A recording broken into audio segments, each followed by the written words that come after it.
Deus. Olha na oração, versículo 10. Final do versículo 9. Pai nosso que estás nos céus, santificado seja o teu nome. O primeiro grande mandamento é que nós amamos esse Deus amoroso e cheio de poder, que nos criou e que nos redimiu. Nós amamos Ele sobre todas as coisas. E o cristão que ama a Deus sobre todas as coisas vai buscar acima de tudo a glória dele. Quando nós estamos orando para que o nome de Deus seja santificado, não quer dizer que Deus é um pecador e que Ele precisa ser santificado. Significa que o que nós estamos buscando é que, assim como nós glorificamos o Senhor na nossa vida, pela graça o Evangelho nos alcançou e mostrou para a gente a grandeza do nosso Deus, e agora glorificamos Ele, estamos orando para que isso aconteça cada vez em mais vidas. Significa que nós estamos orando para que as pessoas reconheçam Deus como Ele é, um Deus santo, um Deus grande, um Deus soberano, para que essas pessoas, reconhecendo Ele como aquilo que Ele é, possam também servir ao nosso Deus vivo da maneira que Ele merece ser servido, com toda a glória, com toda a honra, com todo o louvor, dignificando o nosso Deus acima de tudo. E deve ser alguma coisa que nós estamos envolvidos intensamente, que o Senhor merece toda a glória, não só nossa, mas de todas as pessoas que Ele criou, porque Ele é o Criador e porque Ele é o Redentor de todas as coisas. Versículo 10 também: venha o teu reino. Estamos orando para que também o reino dele possa alcançar o maior número de pessoas possíveis debaixo desse sol. Quando ele está falando sobre o reino dele, nós sabemos que o Senhor Deus e Jesus Cristo já reinam no universo. O Senhor é Deus sobre o céu e o Senhor Deus é Rei sobre toda a terra. O que acontece é que tem muitas pessoas cegas para isso. Tem muitas pessoas que não confessam isso. E que o povo de Deus, a igreja do Senhor, busca é que as pessoas possam se converter, que a venda possa ser tirada dos olhos e que elas deixem com que de fato o Senhor possa reinar na vida delas de maneira completa. Os fariseus perguntaram em Lucas capítulo 17, versículos 20 e 21, para Jesus Cristo, afinal de contas, porque ele pregava muito sobre o reino dos céus: quando é que vem o teu reino? Jesus Cristo falou para eles que, olha, o meu reino não vem com visível aparência. Ninguém dirá, ei lá ou aqui está, porque o meu reino está dentro do coração de vocês. Deus quer reinar em cada coração, de cada vida humana, influenciando, transformando essas vidas para o bem dessas vidas, porque o Senhor deseja que essas pessoas tenham o caráter dele e com que cada alma que viva debaixo do sol possa viver eternamente com Ele. E para que isso aconteça, as pessoas precisam deixar que o Senhor reine na vida delas, direcionando elas para aquilo que é melhor, para a construção da vida delas. Também ele falou sobre: seja feita a tua vontade, assim na terra como no céu. E Romanos capítulo 12, versículos 1 e 2 diz que a vontade de Deus é boa, perfeita e agradável. E 1 João capítulo 5, versículo 13 nos informa que os mandamentos de Deus não são penosos, não são para o nosso mal. Deuteronômio 6, 24 fala que Deus nos tem ensinado coisas para o nosso perpétuo bem. Satanás tem trabalhado nas vidas para fazer com que nós possamos imaginar, e as pessoas possam imaginar, que Deus quer tirar a nossa liberdade, que Deus quer restringir as nossas atitudes e as nossas ações. Mas é um engano muito grande. A gente tem visto pessoas que querem andar longe do Senhor e que estão com as vidas completamente destruídas. Se Deus tem mandamentos para a gente, se Deus estabelece a vontade dele para cada um de nós, se Deus restringe algumas coisas para cada um de nós, é porque Ele quer nos proteger. Podem ver a vida das pessoas que não confessam o Senhor e que não querem servi-lo e que querem desobedecer e estar contra a vontade dele. Olha para a sociedade de hoje: lares e casamentos destruídos, maridos e mulheres que não conseguem se relacionar, filhos que são criados longe do Senhor, e por serem criados longe do Senhor, são escravos de toda sorte de paixões e prazeres, são escravos de drogas, de bebidas, são muitas vezes mau caráter, são ladrões, às vezes são pessoas que que de fato trabalham nos relacionamentos para enganar uns aos outros, puxam no tapete uns aos outros, não há sinceridade nos relacionamentos, não há construção nos relacionamentos, uma sociedade que nega a Deus na situação dos padrões sexuais que Deus tem.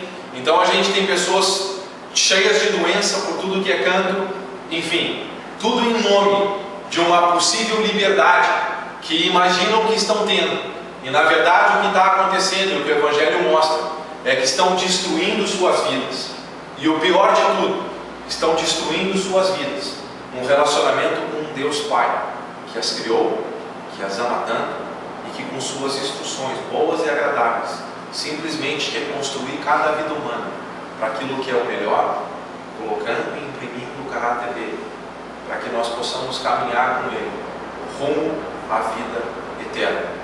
Então o povo de Deus ora sinceramente, de maneira refletida, e também buscando sempre em primeiro lugar nas suas orações a glória de Deus, que as pessoas reconheçam ele como santo, como grande, como exaltado sobre tudo, e reconhecendo ele, possam se submeter ao reinado dele e à vontade dele para cada vida.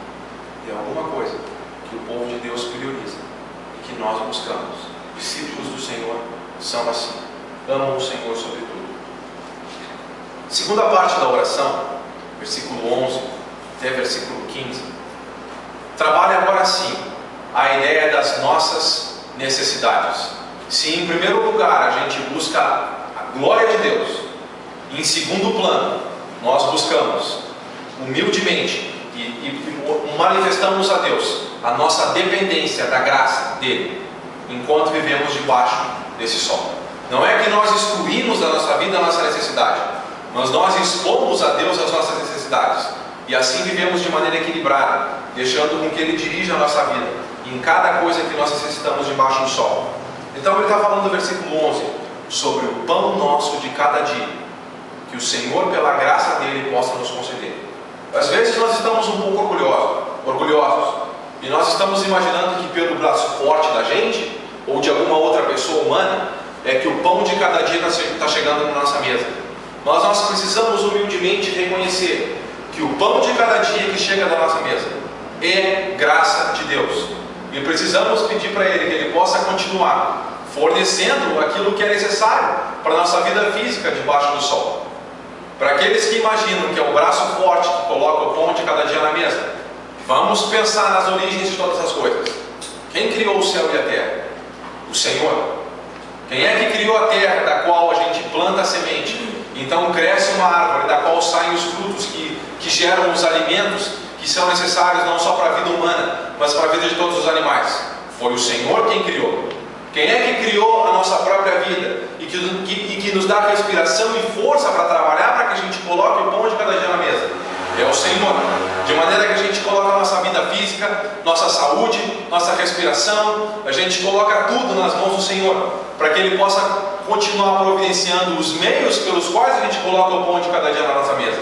E não são poucos os irmãos que a gente conhece, que mesmo vivendo num planeta em que o Senhor pela graça providencia tudo, e mesmo tendo saúde, muitas vezes estiveram desempregados, e que muitas vezes sem pedir, às vezes estavam orando a Deus que providenciasse o pão de cada dia, e Deus enviava um irmão que batia na porta e chegava com um pão na mesa, para que aquele irmão pudesse ser suprido.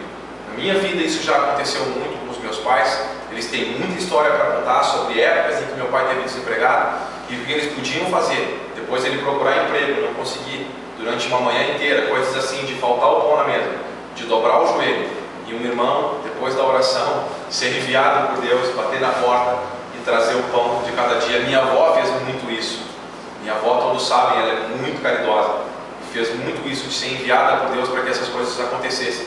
E o Senhor então está sempre providenciando o pão para os filhos deles, e humildemente nós reconhecemos isso e colocamos diante do trono de Deus nossas necessidades físicas. Também não são só necessidades físicas que nós temos debaixo do sol, temos necessidades espirituais também. E Jesus sabia que mesmo depois da nossa conversão, infelizmente nós tropeçaríamos e dependeríamos ainda do perdão dele.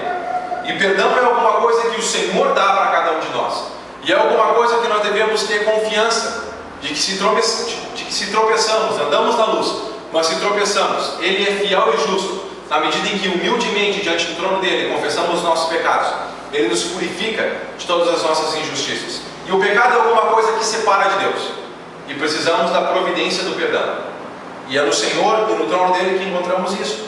Versículo 12: perdoa-nos as nossas dívidas. O pecado é visto como uma dívida que temos com o Senhor, e uma dívida precisa ser paga. Não temos condição de pagar a dívida do nosso pecado. Humildemente o povo de Deus reconhece que a graça dele constantemente segue perdoando cada um de nós, para que a barreira sempre seja quebrada do pecado e nós tenhamos relacionamento com Deus. Tanto quanto o pão da vida é necessário para a vida física, muito mais o perdão de Deus é necessário para a nossa vida espiritual. E o Senhor também supre para cada um de nós o perdão, dia após dia, para que pela graça a gente possa continuar caminhando com Ele. Se falta pão físico, a gente fica vazio no físico e morre. Se falta o perdão de Deus, a gente fica vazio na alma e morre espiritualmente.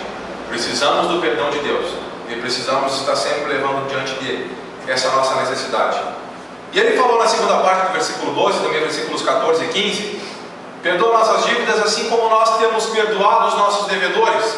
Versículo 14: se a gente perdoa os homens as ofensas, também o nosso Pai Celeste nos perdoa. Se porém a gente não perdoa as ofensas dos homens, o nosso Pai Celeste também não vai nos perdoar. Não significa que a gente está comprando perdão. Não é isso que Jesus está ensinando. O perdoar um irmão não me dá o direito de ser perdoado por Deus. O que Jesus está querendo mostrar é que se eu estou perdoando alguém que me ofendeu, é evidência do próprio perdão que eu estou recebendo do Senhor. É evidência da transformação que Ele está agindo, que Ele está fazendo com que aconteça na minha vida.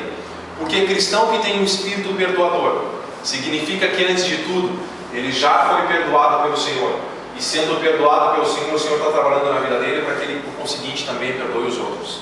Se eu não estou perdoando o meu irmão, significa que eu não me arrependi verdadeiramente, porque aquele que verdadeiramente se arrependeu diante de Deus, ele acaba sendo transformado e perdoa os outros também. É isso que Jesus está mostrando aqui nesse contexto. E a parábola do credor incompassivo, em Mateus capítulo 18, nos mostra bem de alguém que tinha uma dívida astronômica e impagável diante do seu Senhor, e que pela graça do seu Senhor foi perdoado, e que saiu diante do seu Senhor e encontrou um outro conservo que tinha uma dívida infinitamente menor que a dívida que ele tinha com o seu grande Senhor, e ele pegou o conservo pelo pescoço e o obrigou a pagar a dívida. Os outros servos que trabalhavam juntos para o grande Senhor ficaram entristecidos com aquela cena e foram contar para o grande Senhor o que estava acontecendo. E o Senhor então chamou aquele conservo que foi perdoado a grande dívida, encarou ele e perguntou para ele: servo mau, eu te perdoei aquela grande dívida que era impagável,